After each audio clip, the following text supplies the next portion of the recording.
কুষ্টিয়ার রবীন্দ্র মৈত্রী বিশ্ববিদ্যালয়ে আয়োজন করা হয়েছে ফল মেলা।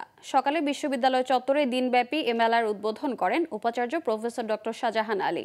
রবীন্দ্র মৈত্রী বিশ্ববিদ্যালয়ের কৃষি বিভাগের আয়োজনে এ ফল মেলায় আম, জাম, কাঁঠাল, পেয়ারা, খেজুর সহ প্রায় 50 জাতের দেশি ফলের প্রদর্শন ও বিক্রি করা হয়। নতুন প্রজন্মকে বিভিন্ন দেশি ফলের সাথে পরিচয় করিয়ে দিতেই এই মেলার আয়োজন।